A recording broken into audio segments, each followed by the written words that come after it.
De un ciervo, una estatua que está allí en Palermo, que la habían dañado y que concretamente se había quedado sin su cornamenta. Bueno, hoy te vamos a contar cuánto sale arreglarlo. ¿Cuánto sale arreglar una cornamenta? Bastante, bastante. Más tratándose de algo que se pudo haber evitado, ¿no? Que no hay necesidad de que ocurra. 20.000 pesos.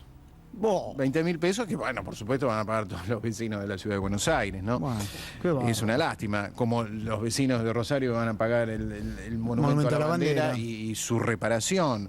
No, no fue roto, sino escrito. En este caso, directamente le arrancaron la cornamenta, hay que arreglarlo. La estatua está emplazada en el Parque 3 de Febrero. Bueno, fue vandalizado y le va a costar eso al gobierno de la ciudad. Bueno, por lo menos se puede arreglar, porque hay cornamentas que no se pueden arreglar nunca, ¿no? Ni con dinero. Y de a poco...